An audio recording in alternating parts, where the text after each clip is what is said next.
ଆସିଗଲା।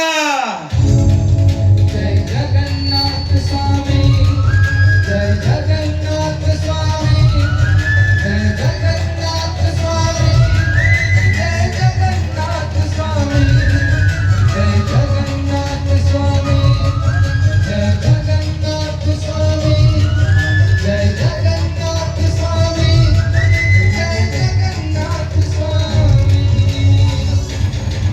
ए तो मो भाई आसीगला ए ताले बापा एबे काई कहउथिला तू ये କଣ ଇଏ କଣ ଇଏ ମୁଁ ତମକୁ କହୁଥିଲା ଭାଇ ଛୋଟ ପିଲା ନୁହଁ ସେ ଗୋଟେ ହଜିଯିବ ତମେ ତ ମୋ କଥା ଶୁଣିଲନି ବଡ ମା ବିରକ୍ତ ବୋଲି ଚାଲି ଆସିଲ। ଆସିଲେ ତ ଆସିଲେ ଏଠି ପହଞ୍ଚିକି ସମସ୍ତଙ୍କ ମୁଣ୍ଡ ଉଠି ନ କରିସାଇଲେଣି। ବାବା ମୁଁ ସେ ସମୁଦ୍ର କୂଳ ଥାନାକୁ ଗଲି ରିପୋର୍ଟ କଲି ଆଉ ଭାଇର ଫଟୋ ମଧ୍ୟ ଦେଖେଇଲି ସେଠି ମୋର 20-25 ଲୋକ ଚିହ୍ନା ଥିଲେ ସିଧା ଯାଇ ଭାଇକୁ ସେଠୁ ଧରି ଆଣିଲେ। ପଚାରୁନ ସେଠି କଣ କରୁଥିଲା କଣ କହିଲା ଆମକୁ ନ ପାଇ ସମୁଦ୍ର କୂଳରେ ଗୋଟେ ଇଲେକ୍ଟ୍ରିକ ଖୁଣ୍ଟକୁ ଧରି ବସି କାନ୍ଦୁଥିଲା। ଆରେ ଠିଆ ହେଇଛୁ କଣ ଯା ବଡ ମାଙ୍କୁ ଅବଢା ଦେ ନା ସେ ଅବଢା ଅବଢା ଖାଇପାରିବେନି ସେ ଅବଢା ଖାଇ ବାବାର ଗୋବନ ଆରେ ନା ତୁ ଗୋଟେ ଦିନ କଣ ଗୋଟେ ଦିନ ହେଇଛି କଣ ଗୋଟେ ଦିନ ହେଇଛି ଏ ଭାଇ ରଥଯାତ୍ରା ଭିଡା ହବାଲା ଭିତରେ ମୁଁ ଦେଖୁଛି ବାପା ମୁଣ୍ଡଟା ପୁରା ଖରାପ ହେଇଯାଇଛି। ତେଣୁ କଣ ସବୁ ଏଠି ଶୁଣିବ ଆସିଲା ବେଳେ ଆମ ମୁଣ୍ଡକୁ ସବୁ ଟିଣ କରିସାରିଲେଣି। ବାପା କଣ ଗୋଟେ ଦିନ ହେଇଛି ଆମ ଭାଇର ମାନେ ପଚାରୁଛୁ କଣ ବାବା ଗୋଟାଏ ଦିନ ହେଉ କି 10 ଦିନ ହେଉ ଇଏ ପୁରା ଜଗାର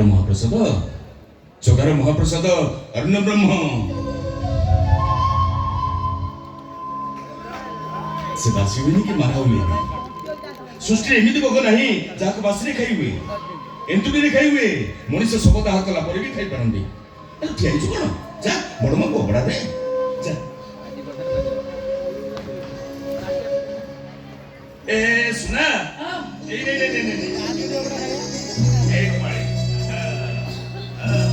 ए राधा राधा नहीं वो सुखा नहीं